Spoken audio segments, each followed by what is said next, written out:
Home Cooking School continues today with a lesson on how to step up your sautéing and fine-tune your frying. Here now to teach us is the author of How to Cook Everything, Mark Bittman. Hi, Mark. How are you? Great to be here. I'm so happy you're here because Gelman was backstage regaling anyone who would listen with stories of his sautéing.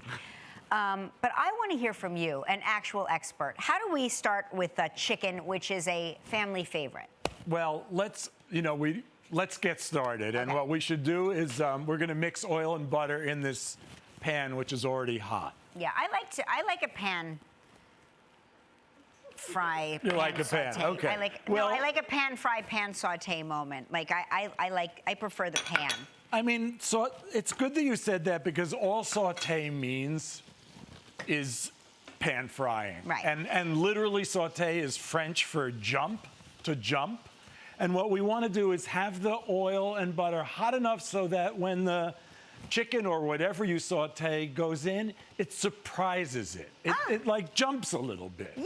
And you can see that really well with chicken, with seafood, with almost anything that you want to saute. So while that's happening, I know that you're a pounding expert, but yes, have at it. We want to have this chicken about half an inch thick or even a little thinner. Can you cut the breast in?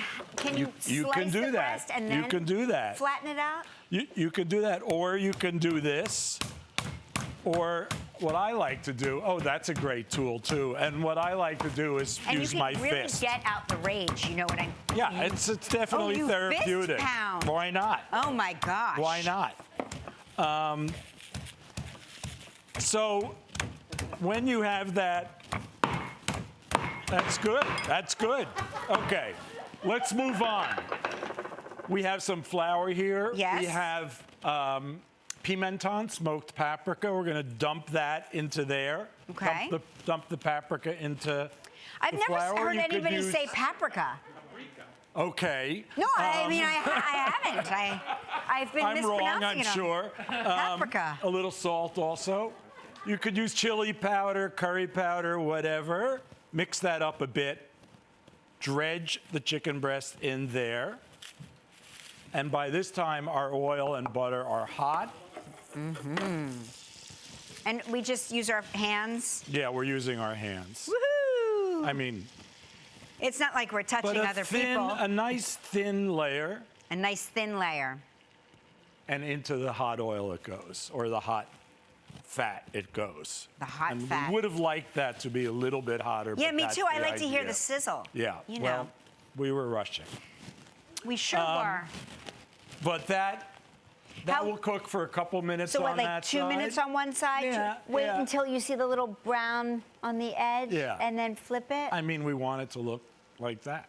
Yeah. I mean, ideally, I'd like it a little more cooked than that. But I like my chicken cooked. You like it browner. I do. I mean, chicken to me seems so scary all the time.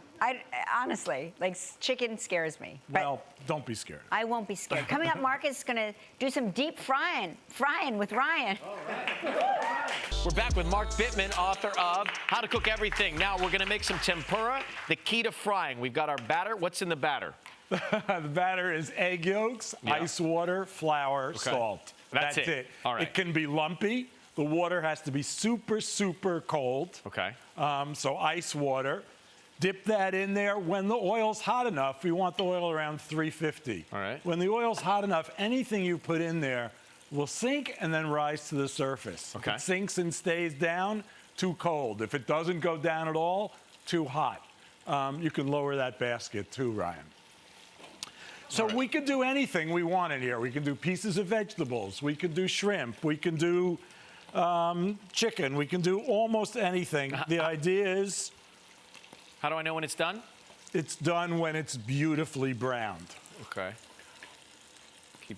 You can use any oil for this, but typically you want an oil with a high smoking point. So We're using canola. Grapeseed is ideal, but it's a little expensive. We use peanut oil when we fondue. Peanut oil's really great, but you have to like the flavor. There's a flavor to it. I and love the the same flavor with to it. olive oil. Olive oil is a little temperamental, but it tastes so good that it's Olive oil worth is the one trying. you have to be careful with. It's at a certain temperature, right? So you'd stick it to 325 instead of 350 or so. Okay.